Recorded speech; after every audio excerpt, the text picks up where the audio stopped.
welcome back to Emotional Mojo. You know, the holidays are hectic enough for families, but what if you're part of a divorced family? Well, national life coach and author Stephen J. King is here to help you head into the season with fewer headaches. Welcome. You could not have come at a better time, Stephen. Well, it's great to be with you all. Because here's the thing, we were all talking about this yesterday. Blended families can be very challenging. Sometimes things go very wrong, just like this. Your blues and greens are wonderful, but your he's and she's are a little mixed up. Sister's locked in the bathroom. What sister? I don't know her name yet. I don't know whether I'm 14 red X or what. Here. Hey, get any food around here? Now, what's the name of this organization? It's an emergency. The Beardsleys are here. Yours, mine, and ours, right? This type of situation, though, not just for the movies. What are your tips? What's your advice? I mean, as a divorced parent, how do you make the holidays more enjoyable for everyone? Oh, well, first of all, holidays can be very stressful whether you're divorced or not. Sure, very true. Yeah. Especially if you're divorced and you're trying to blend some families, you have to be very intentional about creating some new traditions. You know, we all have our old traditions that we want to hold on to.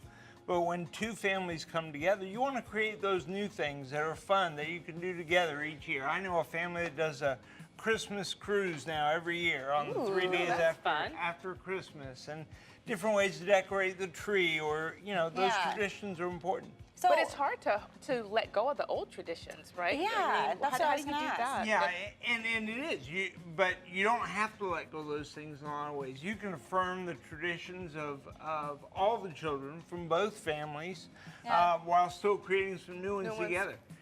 No compromise. Yeah, absolutely. Does it change a little bit, though, based on the age of the children as well? Because I think it's a whole different problem when you're dealing with 5-year-olds versus teenagers. You know? Absolutely, absolutely. And you know, the whole split parent thing, where do they spend this holiday or that holiday?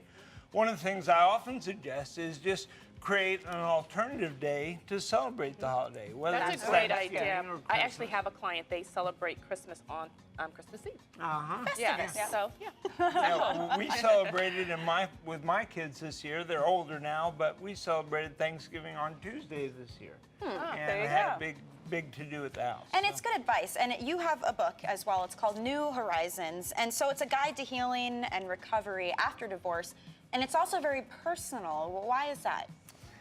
You know, after my divorce, my kids were 15, 12, and 9 at the time, and I went through a pretty rough year and a half after the divorce. And I knew if I was doing that, there was a lot of others out there who were going through the same thing. Yeah. And so it's very personal, because I just wanted to share both from the heart and, you know, from the emotional side, the mental side, and yeah, it's a very personal book. Yeah. And the And you know, dynamic changes for sure. I think it's interesting because I'll just share a bit, but this is my first Christmas spending after my divorce as well. So it's become a challenge. So what are some of the positive things that you can give us to keep a positive attitude? Yeah, you know, you really have to take care of yourself.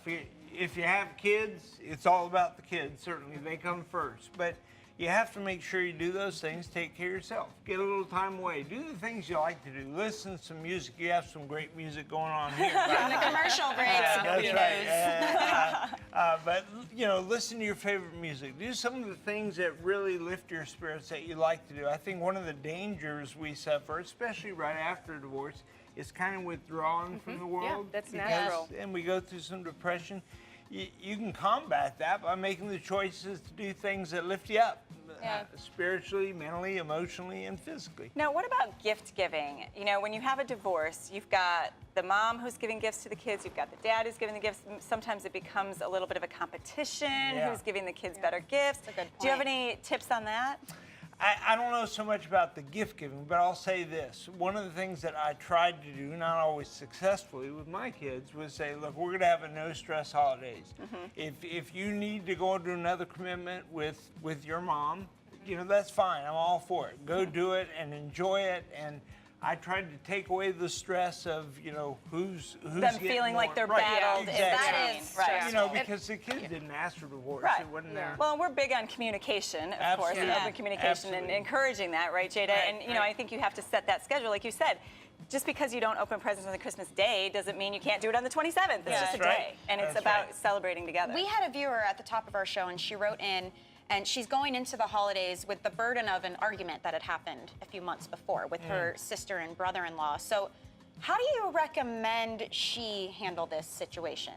Because it's weird when you're forced into these family occasions. Right. You know, the holidays are coming whether you like it or not. You can't avoid it. How do you drop the Absolutely. drama?